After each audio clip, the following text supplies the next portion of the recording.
Afwan izin bertanya, sebenarnya kita boleh tidak mengamalkan sesuatu amalan dengan niatan tertentu yang bersifat duniawi. Contohnya seperti rutin membaca Al-Waqiah supaya dilancarkan rezekinya, membaca sholawat saat melihat barang yang kita inginkan. Jazakillah khair Ustazah. Baik, teman-teman sekalian yang saya muliakan, mengamalkan sesuatu dengan niatan untuk mendapatkan duniawi kita. Kalau bolehnya sih boleh-boleh aja, kalau bicara boleh. Tapi menurut saya, ini adalah sesuatu hal yang sangat rugi gitu. Ruginya gimana? Rugi kalau ternyata yang kita dapat cuman sekedar dunia doang gitu. Kamu cuman ngarepin dunianya, kalau Allah benar-benar cuman mau ngasih sama kamu balasan dunianya doang, nanti di akhirat kamu datang bawa apa gitu. Ini yang seringkali saya sampaikan berulang-ulang juga pada teman-teman di majelis-majelis manapun ya, bahwa jangan ngerjain sesuatu di dunia ini hanya untuk mendapatkan dunia. Kalau kamu ngerjain sesuatu di dunia hanya untuk mendapatkan dunia, lantas dengan apa kamu datang kepada Allah Subhanahu wa Ta'ala di akhirat nanti gitu. Sayang-sayang aja sih.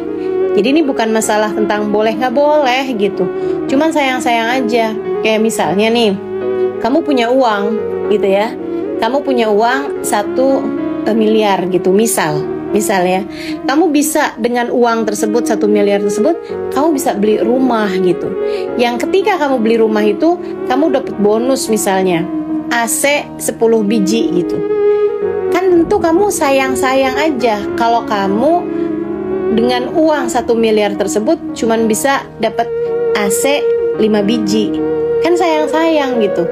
Kamu bisa menjadikan AC 5 biji itu sebagai bonusnya aja. Nggak usah kamu sengajaan dapat uang. Maksudnya uang kamu yang 1 miliar itu kamu gunakan hanya untuk beli AC 5 biji gitu. Itu maksud saya teman-teman. Jadi kamu dengan amal ibadahmu itu surat Al-Waqiah, kalau kamu baca itu teman-teman saudaraku sekalian, pahalanya sangat besar sekali di sisi Allah Subhanahu wa Ta'ala gitu kan. Kemudian lagi nilai cahayamu di mata Allah. Cahaya itu artinya apa? Cahaya itu sebagai penanda kamu untuk alam malaikatnya Allah.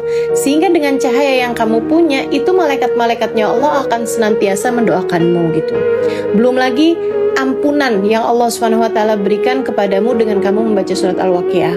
Ada begitu banyak kebaikan-kebaikan yang bisa kamu dapatkan. Lah, termasuk di antara kebaikan tersebut adalah Allah lancarkan untuk kamu rezeki kamu gitu. Masa segitu banyak halnya kamu kemudian lewatkan semua kebaikan tersebut, pahalanya kamu lewatkan. Kamu bisa dapat dengan surat Al-Waqiah tersebut berbagai macam kebaikan, dari ampunan, dari pahala, dari berkah, dari cahaya, begitu kan ya. Nah kemudian semua hal tersebut itu kamu hilangkan atau kamu tidak tertarik dengannya, dengan kamu hanya menjadikan niat kamu membacanya itu hanya untuk mendapatkan dunia gitu. Kamu nggak takut kalau kemudian dunia ini aja nih yang jadi balasan kebaikan kamu gitu. Alangkah sangat sedihnya kamu kalau nanti di hari akhirat tiba-tiba aja kamu nggak mendapat itu semua kebaikan-kebaikan yang kamu lakukan hanya karena kamu nggak nyari kami kok. Kamu nggak nyari akhirat kok dengan kebaikan tersebut.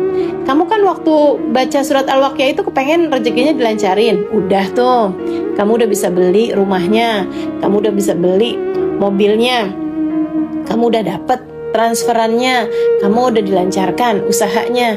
Kamu tahajud cuman kepengen biar diterima di sebuah perusahaan, udah tuh dikasih, kamu diterima di perusahaannya. Kamu tahajud cuman kepengen bisa diterima di sekolah yang kamu inginkan, udah dikasih tuh, gitu kan? Atau misalnya seorang istri gitu, dia baca surat Ar-Rahman cuman biar suaminya nggak nikah lagi misalnya, tuh udah dikasih misalnya gitu ya. Sekarang dari kami nggak ada pahalanya dong, bukan kami kok yang kamu inginkan. Nah itu jangan sampai itu terjadi teman-teman. Karenanya kalau kamu mau mengerjakan sesuatu yang sesuatu tersebut punya bonus agar urusan duniamu dilancarkan, jadikan itu sebagai bonus aja gitu. Cita-cita tertingginya tetap ridha Allah, cita-cita tertingginya tetap pahala di sisi Allah, cita-cita tertingginya tetap bahagiamu di hari akhirat nanti. Gitu ya. Jadi ini bukan masalah boleh apa nggak boleh. Silahkan baca surat Al-Isra Allah Subhanahu wa taala menyampaikan di sana, "Wa man aradal akhirata wa sa'alaha sa'yaha wa huwa mu'min, fa ulaika kana sa'yuhum mashkura." Kata Allah Subhanahu wa taala, untuk balasan, untuk sebuah kebaikan itu bisa mendapatkan balasannya, itu mesti aradal akhirah dulu, mesti niatnya itu kepengen dapat akhirat gitu. Kalau kepengen dapatnya cuma urusan dunia doang, ya gimana tuh ceritanya mau dapat akhirat gitu kan? Jadi Allah tuh ngasih tahu bahwa persyaratan sebuah amal itu mendapatkan pahala di sisi Allah, mendapatkan balasan di akhirat nanti adalah waman aradal akhirata wa sa'alaha sa'yaha. Dia mesti kepengen dulu sama akhirat, niatnya itu pengen dapetin akhirat. Wa sa'alaha sa'yaha, dia juga ada usaha.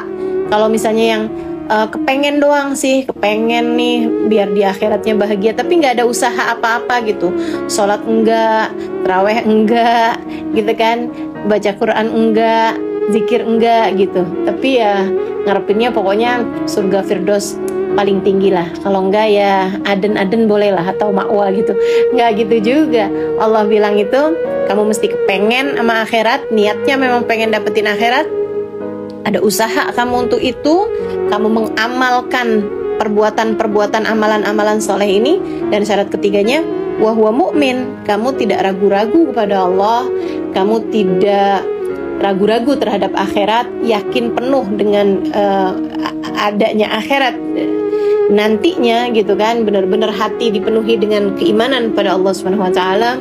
Ulaika kana sa'yuhum mashkura. Orang yang seperti ini maka usahanya akan benar-benar dihargai kata Allah, akan benar-benar mendapatkan hasilnya.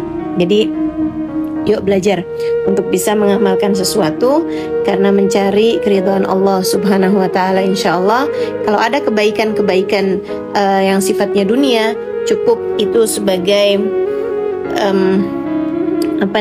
bonusnya aja gitu ya.